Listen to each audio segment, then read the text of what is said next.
जय हिंद, जय भारत साथियों। साथियों, आज एक और खास विषय पे वीडियो लेकर के आपके बीच में आए हैं।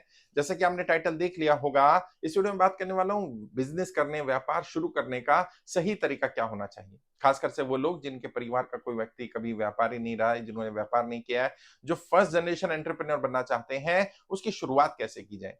सबसे पहले तो यदि आपके पास अपना कोलेटरल है, अपना पैसा है, अपना कुछ कॉर्पस बनाया, कुछ फंड ऐसा बनाया है जिस फंड से आप बिजनेस करने जा रहे हैं, तो उस फंड का यूटिलाइजेशन कैसे करना है। अगर नहीं बनाया तो वो कैसे बनाया जाएगा, उस पर बात करेंगे। और स्टेप्स क्या होने चाहिए, पहला स्टेप, दूसरा स्टेप क्या होना चाहिए, जिससे कि आप बिजनेस में शानदार एंट्री कर पाए और बिजनेस में ग्रो कर पाए। सबसे पहली चीज, जैसे मैंने कहा, कॉर्पस होना चाहिए आपके पास। अब आपका अपना फंड है, परिवार फंड दे रहा है, या आप कहीं से फंड इकट्ठा कर रहे हैं, या आपने जॉब करके फंड इकट्ठा किया है, एक कॉर्पस, एक फंड तैयार करिए। और कितना फंड या कितना कॉर्पस, जो भी आपके दिमाग में आइडिया है, या जिस भी प्रोजेक्ट पर आप काम करने वाले हैं, उस प्रोजेक्ट को इनिशिएट करने के लिए जितना पैसा आपको लग रहा है उतना चाहिए होगा, उससे कम से कम डबल पैसा आपके पास होना चाहिए। क्योंकि शादी और व्यापार, ये दो चीजें ऐसी हैं भारत में कि जब भी आप शुरू करने जाते हैं, कोई ना कोई ऐसा एक्सपेंस आ जाता है, कोई ना कोई ऐसे खर्चे आ जाते हैं, हमेशा हमारी उम्मीद से ज्यादा ही पैसा खर्च होता है। कई बार जब हमने सोचा होता है प्रोडक्ट की कॉस्ट ये होगी, रॉ मटेरियल की कॉस्ट ये होगी, बिल्डिंग की कॉस्ट ये होगी, कंस्ट्रक्शन कॉस्ट ये होगी, मशीनरी कॉस्ट ये होगी, या इस तरह से हमारा रेंट जाएगा, इतना खर्चा जाएगा, उसमें भी थोड़ा 2 4 5% इंक्रीमेंट होने से, थोड़ा बढ़ने से खर्चे बढ़ जाते हैं। और जब भी बिजनेस की कॉस्ट काउंट करें, उस कॉस्ट में क्या क्या काउंट करना है, उसमें जो भी आपका रॉ मटेरियल आएगा उसकी कॉस्ट हो गई, जो आपका इंफ्रास्ट्रक्चर आएगा उसकी कॉस्ट हो गई, जो आप एम्प्लॉय को हायर करेंगे उनकी कॉस्ट हो गई, उनकी सैलरी हो गई, और कम से कम 3 से 6 महीने का रनिंग कॉस्ट, वो भी उसी का पार्ट है बिजनेस का। कई बार लोग क्या सोचते हैं, भाई 1 करोड़ रुपए मुझे लगाने हैं, मैंने यहाँ से वहां से सबसे लेकर के 1 करोड़ रुपए इकट्ठा कर लिया और बिजनेस में लगा दिया। अब 1 करोड़ जब सोचा है तो 10 15% ज्यादा लगेगा, या नहीं, खर्चा 1.25 करोड़ का हो गया। अब पहले दिन से लोन हो गया या कर्जा हो गया अपने ऊपर, और अभी रनिंग कॉस्ट नहीं है हमारे पास। हम ये सोचते हैं बिजनेस शुरू कर दिया, पहले दूसरे महीने से चलना शुरू हो जाएगा। अच्छा, चल गया तो ठीक, नहीं चला तो उसको सर्वाइव कैसे करेंगे। और भारत में जो बिजनेस की सिचुएशन है, या जिस तरह से बिजनेस किए जाते हैं, मैं आपको सच्चाई बता रहा हूं, पहला साल बिजनेस जनरली कमा कर नहीं देता है। फर्स्ट ईयर आपका लॉस ईयर होता है, या इन्वेस्टमेंट ईयर होता है, या बिजनेस का स्ट्रक्चरिंग ईयर होता है, जिसमें बिजनेस को पूरा खड़ा किया जाता है।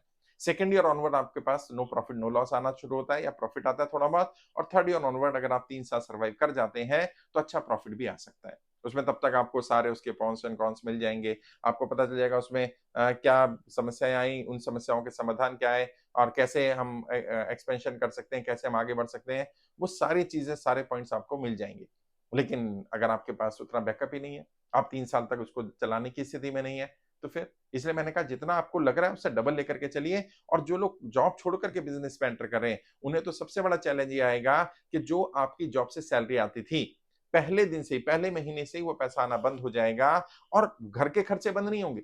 मान लीजिए आप जॉब करते हैं 1 लाख रुपए महीना की, और आपको सैलरी मिलती है, तो 80,000 रुपए आपका खर्चा भी होगा ना भाई। अब आपका जॉब तो छूट गई, जॉब तो छोड़ दिया आपने क्योंकि बिजनेस करना था। अब जॉब बंद हुई है यानी सैलरी आनी बंद हुई है, खर्चे थोड़े ना बंद हो गए, खर्चे तो चल रहे हैं। तो होगा क्या, अब सबसे बड़ी समस्या आपके सामने आएगी कि अपने आप को सर्वाइव कैसे करा जाए, अपने घर के खर्चे कैसे चलाए जाए, और आप उस बिजनेस में से पैसा निकालना शुरू करेंगे जिस बिजनेस में शुरू में पैसा डालना होता है। अभी व्यापार तो स्टैब्लिश हुआ नहीं है, व्यापार तो एक छोटे बच्चे की तरह है ना। अब इसको चलना शुरू नहीं किया उसने, और उससे उम्मीद करें वो दौड़ेगा, तो कैसे दौड़ेगा, गिर जाएगा। तो आपने क्या करना है, अपने खर्चे के लिए भी पैसा बचा कर रखना है। एक फंड बचा करके रखना है इमरजेंसी के लिए। इमरजेंसी में कुछ एक्सपेंशन करना पड़ जाता है, कुछ प्रोडक्ट में चेंज करना पड़ जाता है, कुछ रॉ मटेरियल में गड़बड़ हो गई, कुछ मशीनरी में गड़बड़ हो गई, तो कुछ आपके पास इमरजेंसी फंड होना चाहिए, कुछ रनिंग फंड होना चाहिए। मिनिमम आइडियली तो हम 1 साल बोलते हैं, लेकिन 6 महीने तो होना ही चाहिए। अगर 6 महीने भी मैनेज नहीं कर सकते, तो कम से कम 3 महीने का रनिंग फंड जरूर लेकर के चलना, वरना आने वाले समय में दिक्कत आएगी। समस्या क्या है, जिन लोगों का परिवार बिजनेस ऑलरेडी कर रहा है, उन्हें तो ये सब बातें पता है। वो तो जिस दिन पिताजी रिटायर होंगे, उस दिन वो जाकर के बैठ जाएगा, या उनके साथ साथ ही बिजनेस में एंटर कर जाएगा। तो उसको ना फंड का सोचना है, ना इमरजेंसी फंड का सोचना है, ना रनिंग कॉस्ट का सोचना है। उसको नहीं मालूम है मशीनरी कैसे आएगी, कहाँ से बिजनेस आएगा, कैसे हमें मार्केटिंग करनी है, एडवर्टीजमेंट, मार्केटिंग, ब्रांडिंग, इनमें क्या अंतर होता है, सेल्स आएगी कि नहीं आएगी, नहीं आएगी तो क्या करना है, उसे कुछ नहीं सोचना। क्योंकि उसका ऑलरेडी फैमिली बिजनेस है, रनिंग बिजनेस है, उसको संभालना है, एक्सपेंशन करना है, या कम से कम उसको मेंटेन करना है।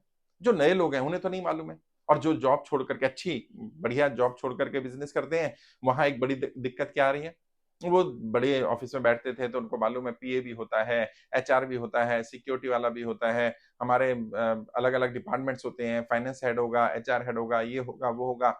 और शुरू में सारी चीजें हायर करते हैं, बड़ा ऑफिस ले लेते हैं, पूरी लग्जरी सारा इंटीरियर और सब कुछ मैनेज करते हैं, क्योंकि उन्होंने तो वही देखा था कंपनी में। उन्होंने कंपनी जब छोड़ी तब की स्थिति को देखते हैं, जबकि उन्होंने जब कंपनी वो शुरू हुई वो स्थिति देखी नहीं। ज्यादातर बड़ी कंपनियां जो मल्टी बिलियनियर्स हैं, जो मिलियंस ट्रिलियंस में कंपनियां अपना व्यापार कर रही हैं, उन कंपनियों की शुरुआत एक छोटे से कमरे से हुई है साहब।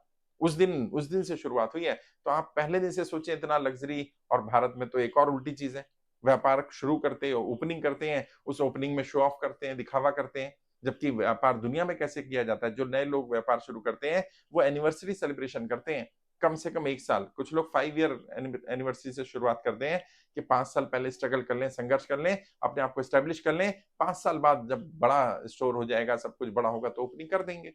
तब तक उनके पास ग्राहक होते हैं, उनके पास बिजनेस होता है, उनको पता है कितना बिजनेस वॉल्यूम आ रहा है, कितनी सेल हो रही है, कितना प्रॉफिट आ रहा है। और उसमें से कुछ पैसा अगर शो ऑफ के लिए किया जाए, ओपनिंग के लिए किया जाए, नए स्टोर के लिए किया जाए तो ठीक है। लेकिन जो नए लोग शुरू कर रहे हैं उन नए लोगों को इन सब चीजों का ध्यान रखना है, इस सब की जरूरत नहीं है।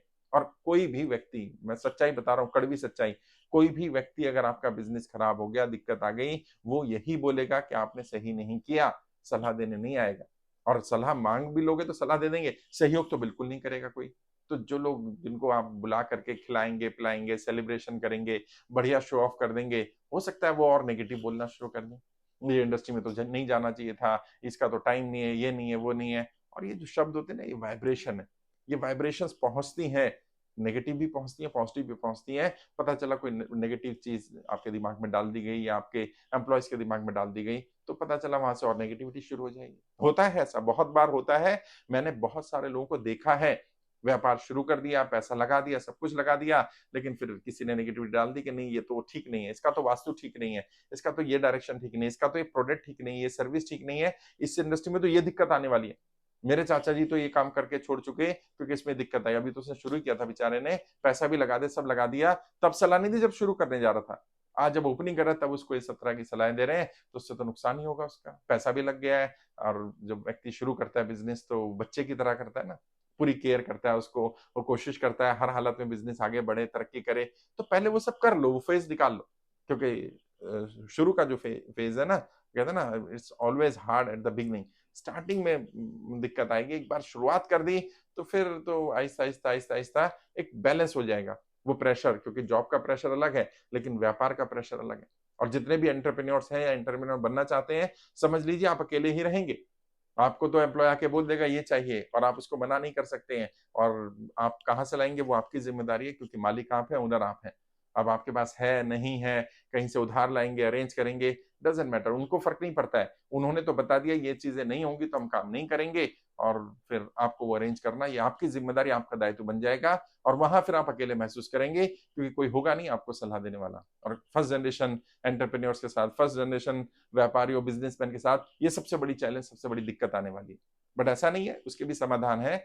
बहुत सारी मैंने वीडियोस अलग अलग टॉपिक पर बनाई है कि बिजनेस में पैसे कमी पड़ जाए तो क्या करना है, एम्प्लॉयज कैसे ढूंढेंगे, एम्प्लॉयज से ज्यादा काम कैसे कराना है, किस तरह से अपनी टीम बिल्ड करनी है, उसके बारे में आप वीडियोस देख सकते हैं। बिजनेस संबंधित सारी ट्रेनिंग, मैक्सिमम ट्रेनिंग यूट्यूब पर फ्री डाल दी गई है। और आने वाले समय में और भी वीडियोस बना दी जाएंगी ताकि ज्यादा लोग अपनी आर्थिक स्थिति ठीक कर पाए। मैं कर्जा मुक्ति अभियान चला रहा हूँ, लोगों को कर्जे की दलदल से बाहर निकालना है, लोगों की आर्थिक स्थिति ठीक करना है ताकि लोग आगे बढ़ पाए, तरक्की कर पाए। यही मेरे जीवन का उद्देश्य है।